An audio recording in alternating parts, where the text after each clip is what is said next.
All right, welcome in. This is kind of a hybrid episode of Mackie and Judd meets Rap with Reusse here. It's really not going to be that much different because it's still the four of us hanging out and talking about yet another Vikings win, Pat. We got, by the way, our Victory Monday hoodies available and the Mr. Fourth Quarter Comeback hoodies at scorenorth.com/shop, where you can enter the promo code Black Friday and get 15% off all merchandise. Well, that's one way to bounce back from a devastating loss, Patrick. Yes. Were they trailing going into the fourth quarter again? They were. They were. Six fourth quarter. 20, They were down by 3, yes. 6 fourth quarter 23. comebacks. I got a theory. Belichick hates this team. He hates this team. He wouldn't even go on 4th and 1. He doesn't care. He knows that this is a team that's got no chance to advance. So he's, he had to be, his whole thing has been to have defensive players who knew what they were doing, and they had so many screw ups. It was unbelievable. That said, I'm all on board with the theory that Justin Jefferson is the best wide receiver the Vikings have ever had. Wow. Forget the fast guy who was a lunatic. He could run past you and do things like this, but nobody made catches like this guy makes. Carter, made catches on the sideline, but he was always open. He had his feet, on the sidelines. This guy is better than Randy Moss. Wow. I mean, that it's one thing for us to, like, for Declan and I to, without historical context or something. The very measured Patrick Reusse saying it with historical context is He was fantastic again yesterday, man. There's about 3 more catches. You said, no, really? It was amazing. And I think O'Connell had his best game calling plays too. Since he's been here. I thought he had those guys running around in circles, and their defense has been pretty good. But also, what's the name of the tackle? Blake Brandel? Yeah, he was good. He was fine. He's fine. No big pass rush. So how many times Kirk get hurt? You think 3 maybe? One sack. He got hit a couple more times. He might have got hurt. He hit a couple of other times, but he had as much time as a quarterback could ask for against supposedly this fierce pass rush. That said, I never want to hear the Viking fans complain about the officials again. They had some good things that go their way. They pretty well showed the blatant hold on the kick return, and there was a couple other interesting calls that were made. That's for sure. What do you think? What do you think he had to say about the guy who hit Thielen? What do you think old Bill told that guy in the locker room? I've never seen the Patriots play a stupider game. I mean, it was incredible defensively how stupid they were. And number of mistakes they made. And he was so disgusted when they let Hawkinson run open for that winning touchdown because the guy, you know that the guy had been told, look out for this play. And then he slipped, fell, didn't react, and that was that the old guy? Was that the guy who's been there back there forever? I don't know, somebody. What's his name? The guy that's played for 15. McCourty. Was that McCourty? I don't remember. I don't know, but they were that's. But once again, 2 weeks ago, greatest win ever. Last week, 40-3. The totally unexpected. 2 games, totally unexpected. Last night, okay, can they win a 13-10 game and it turns into a shootout? How is that, You never know what's going to happen. You always know what's going to happen unless it doesn't. That's what I say. So it makes this league, that's what makes it fun, because it's not that the games are perfect. They're far from perfect, but you have no idea what's going to happen. Who's going to show up and how's it going to play? And they gave up 400 yards again, 409 yards, and against this stiff quarterback. But yet, then at the end, they finally got to him and finally started knocking him around. But why didn't he go on 4th and 1? What was that? Why is he punting? Coward. I mean, it was stupid. You haven't stopped them all day, and now you're going to give them the ball back. That was just idiotic. I think Bill's lost. I think he's quit on this team. He'll be my prediction.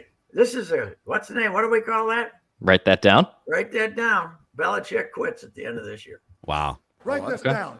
Let's put that on the record. All right. That's a bold He take. becomes like an executive or something, but he's done. He's done. Do you think he'll be sort of forced out by Robert Kraft, or do you Oh, think God. he'll just be sick of it on his own? If he didn't have Belichick, this collection would be 2-15. They stink. Yeah. They don't have any great athletes. But he loves the guys on TV last night were raving about how much he likes Stevenson, right? The running back, and he should. Why don't he give him the ball on 4th and 1 if he likes him that much? Yeah, it's a good question. Anyway, Yeah, I told Pat. I told these guys on Purple Daily. Maybe this is recency bias, but I think Kevin O'Connell's done an incredible job this year. Short week against Belichick. He just pushed all the right buttons. Yeah. This is not a historical ranking, but right now in the NFL, if you said today you have 6 days to prepare for next week's opponent, which 5 coaches would you take? Boy, I can't do that off the top of my head. I'll tell you that. Andy Reid. I would say John Harbaugh still. Nah. Mike Vrabel. Overrated. Harbaugh doesn't. Harbaugh won't- overrated. He's I not won't a die on prep- that hill. He's not a prep guy. Mike Vrabel. No. Sean McVay, even though his team's been awful this year, I would still take Sean McVay. Mm-hmm. I won't take And Vrabel. Kevin, Vrabel's preparation is run between the tackles and play defense. He doesn't even draw up a play for it God's works sake. though. They surprise teams. Yeah, I'm saying Kevin O'Connell's in my 5 right now. after last night, maybe. I don't know. I'm not a much of a. I'm not. Hell, I can't. I know who isn't in my top 5. The guy at Arizona, but Cliff. But Good guy though. So I'd have an easier time naming it. But yeah, there's nothing to complain. Last night I thought was his zenith moment of the season because supposedly facing an excellent defense with a right tackle who can't play, and you end up playing quick. And the TV boys made a good point too, that they went quick on 3rd down to keep Belichick from running. They like to change like 5 players on 3rd down, and they were going quick to keep the same guys on the field and knew who they were going after. And plus they finally got some use out of that tight end. They finally started using him. And, you were wondering, was this all much ado about nothing before yesterday? So it was a hell of a game. Just, they gave up 400 yards, but they played defense when they had to. So kind of been the season. They've been bending a lot and breaking sometimes. Yes, yeah, only a couple of times. But now, who's going to beat them? The Jets. The Jets got 3 points against this team, and they just went to a quarterback none of us have ever heard of because Zach Wilson is so rotten. They're not even going to dress him in their next game, and then you get to play the NFC's. Well, the Lions in Detroit that is not a game I would just put a W next they'll to. blow it I late would though. not put a W against it either, but you got to remember that it's the Lions, and when push comes to shove, they can screw up a 1-car funeral, and that's probably what will happen. They'll give them a game. They'll give them a game. They'll be in there. They'll probably get 450 yards against the Vikings, but they'll get beat. They'll get beat because they're the Lions, and they're our gift that keeps on giving. They are the greatest gift to any Minnesota sports team. Since we became a major league town in 1961, the Detroit Lions are the greatest gift for any Minnesota sports team. Did you see the end of the Bills-Lions game? Speaking of that, yesterday, Dan Campbell's management of the clock was probably the most inexplicable management of clock, and this includes watching guys like Zim and Fleck that I've ever seen. Yeah, it's like he forgot the clock is ticking down under 30 seconds, and he still has all 3 timeouts. It's like, oh, really? Yeah. yes. So here's what they need to do, Pat. So Dan Campbell does a great job motivating everyone, right? To be as as pumped up for the game as possible, and they're fighting the Bills. They've got a lead. They need to swap him out for an intellectual with like 4 minutes to go. All right, we're going to bring a nerdy guy in here now, like a Mike McDaniel-looking guy. Call a timeout. Call a timeout. Yeah, I got to save those babies. That I didn't see that, but I'm not surprised. I'm not surprised. I will give him credit for one thing, except for one game. Even after the 5 kicks in the crotch that they took, they kept showing up, right? They keep showing up and playing. He gets some play, but next year they're going to say, we listened to all this BS last year and we went 5-12. The hell with it. I'm not going to be pounding myself in spring in training camp anymore. He's going to have a short shelf life. There's no doubt. But anyway, last night's game was. Kirk made the one bad interception, but after that, he made some great throws. I thought, didn't you? That throw to the first throw to Hawkinson for the score there was fantastic. That was a great throw. Did he score on that one, or got him right down in there close or something? Well, he had the touchdown pass to Hawkinson was like Kirk was like fading back from pressure and just kind of threw a little. The one he threw to the right earlier in the game, not the touchdown. That's not touchdown. Yeah, the one they threw, but got him. It was a big play and got him down in there close, and that was a hell of a throw. I thought he made some great throws after, but he had to be shocked that the time he had, right? He had to go into that game. I got to look out for number 9, and these guys are going to be coming at me. And he had plenty of time. So yeah it was. I wonder how the dangerous streets of Minneapolis were after that game last night. What time did that crowd go rolling out of there? About 11. Probably close to 11. Yeah, I would think yes. 2/3 of them drunk. Oh man. Oh God, yeah. Fun downtown. Did some of the bars stay open for him? I hope Tom's Watch Bar was open down there on 6th and Hennepin so it could get some business. Yeah, sometimes those nicer restaurants will stay open going into Black Friday. No, there's people wandering around getting the Target specials and stuff. Yeah, maybe, but that was a happy crowd that hit the streets. I don't think they were worried about being in downtown Minneapolis. I think they were ready to party. Yeah, Pat, we have a few minutes left, and we need to get to a Turkey of the Year post-game show here with you. And this Turkey of the Year recap presented by our friends over at Federated. Federated Insurance, been around for over 100 years. They're based in Owatonna. They're one of us, so to speak. It's like having a great offensive line for your business. You can find out more information about the industries Federated protects at federatedinsurance.com, where it's our business to protect yours. We try to guess the turkey every year, and we feel like idiots for not bringing up Herschel Walker in the discussion. Former Minnesota running back turned politician. I was leaning very strongly to Herschel on Monday. And then on Tuesday, I heard him talking about what's really important is the erection. And I thought that he's not wrong. It's got to be him. It's got to be him. But I got some great responses. Last night, I tweeted out, how did the chairman not have Greg Joseph on his list of turkeys when he missed another extra point? And somebody tweeted back, he says, if it was a Republic, maybe he's a Democrat. I saw those replies. I saw those replies. If he's a Republican, you would have. Matt Burke is on there because he's a sanctimonious jackass. Okay, that's why I put him in there.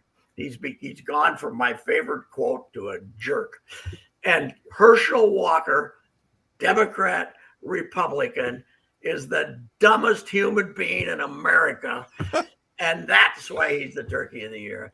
I don't hate all Republicans. I don't understand them, but I don't hate them. They're, the fact that they're all cheap money grubbers, that's fine. I don't care. You can save all your money and not worry. You can be very upset if you don't get to keep it all. But,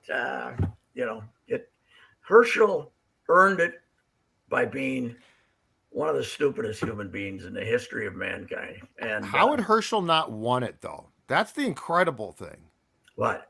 How he how he didn't win it circa Back, and I 1991. don't know why. I'd have to go back and look because I named it after him for about 4 years. I called it Herschel the Turkey. Yes, the Herschel. But he never actually won it. Yeah. The first couple of times I talked to him, and then he started playing, and he couldn't change his. He's running a straight line. I started ripping him early, but I don't know.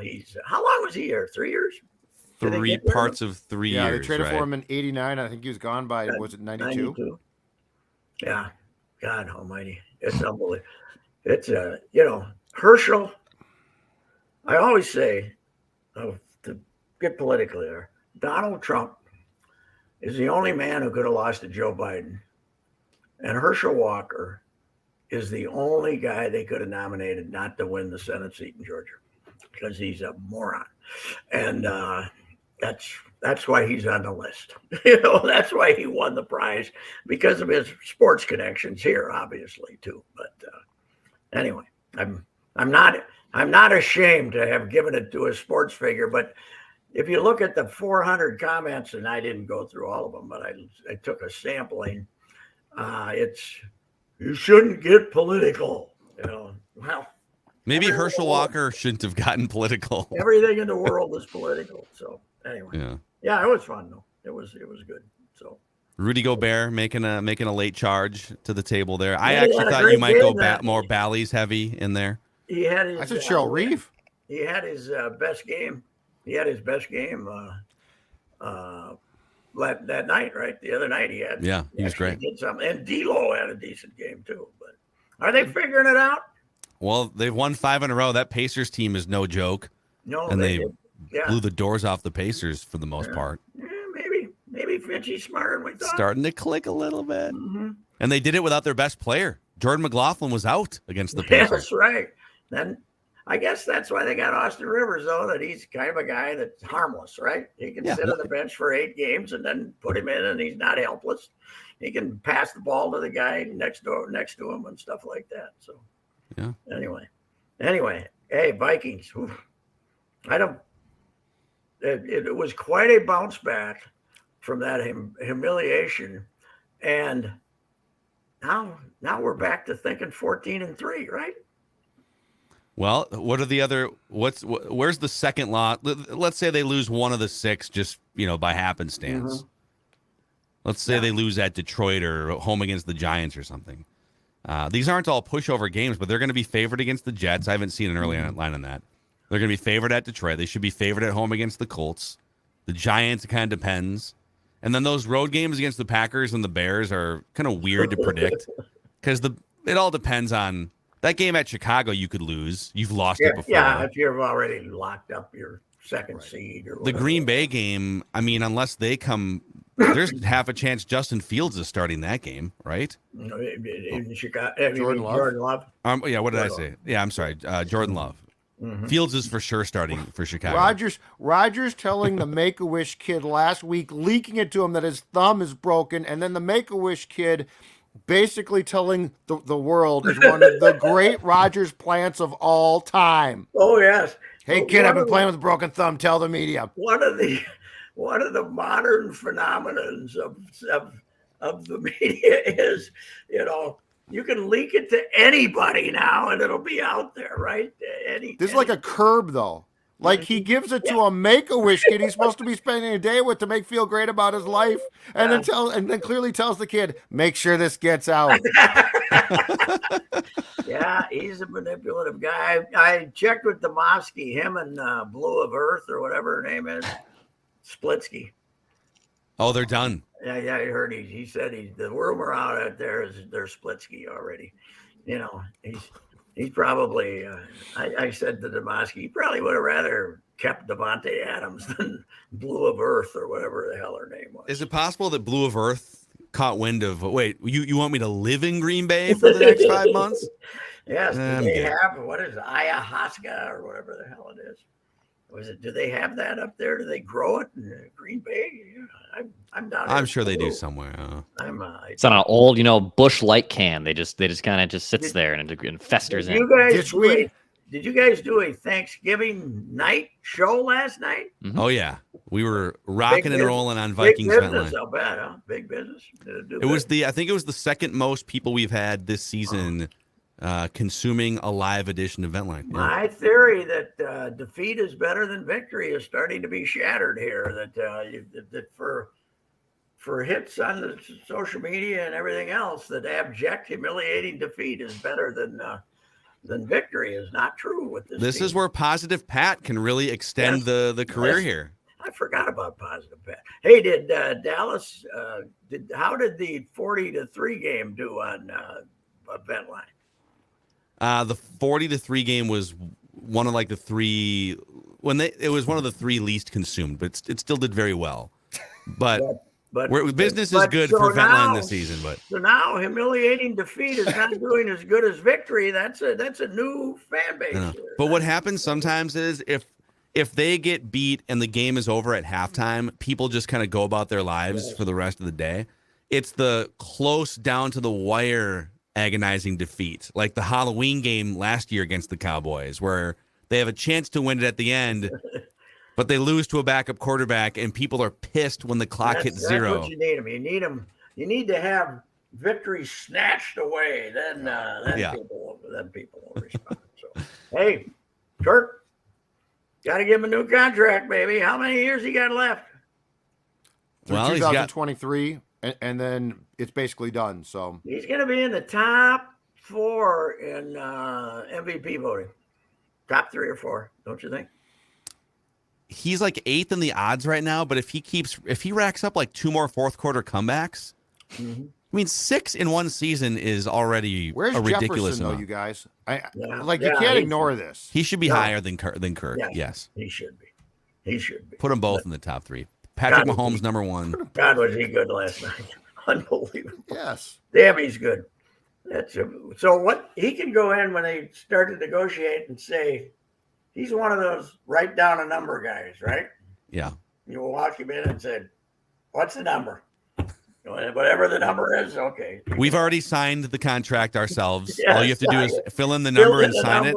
Remember now, the bigger the number, the less help you're going to have. I was going to say, and then you start to call guys in and say, your cut, and your cut. Right Thanks after he for your signs it. service, but we just signed Justin Jefferson. Justin, on your way out, could you go grab Eric Kendricks, Adam Could you go tell Thielen, him? and Kirk Cousins, actually? He's the kind of guy that's going to get 80 or 100 up front. What's he going to sign, like a 3 or 4 year guarantee deal? But he's going to get the big right now money, right? Oh, God, yeah. Yeah, that's like the big signing bonus. Yeah. He's going to get $100 million to sign it, and then whatever's the rest of the time. Yeah, I think it's unbelievable. God, is he good? Back up the Brinks truck. Unbelievable. Gladly. All right, hey, Pat. have a good weekend there, fellas. You too. Enjoy your Black You Friday. going to the hockey game tonight to see the Goon, Judd? Ryan Reeves? Of course I am. I'll be there. It's the Maple Leafs. I'm Original going over to 6. see the Goon. Okay. Will he beat up Austin Matthews in game 1? That'd be great. First game ever. You know, goon is such a strong, nasty word. Can't we just call him an enforcer? You know, wasn't Levinsky's picture of Reeves punching Foligno? Yes. Reeves. And I think That's the request is. That's the last time he played. He'd been scratched 8 out of 9. And I think the request was made for him to erase that from his Instagram now that they're teammates. Oh, really? Okay. All right, gents. See ya. Pat. All right. See you, Pat. Mr. Puck. All right. Reusse hanging out with us on this Black Friday, presented in part by our friends at St. Thomas University. So we've got some, I'm looking at the schedule right now coming up here. We've got the hockey team at home against Lake Superior. Can I help you, Judd? What'd you say? No, I said we're good. St. Thomas is good. Football, they're good. Men's basketball, they're good. Yes. So hockey against Lake Superior this weekend. And then, so that's a 6:45 pregame on 1500 ESPN tonight on this Friday, 7 o'clock puck drop, and then 6 o'clock puck drop tomorrow.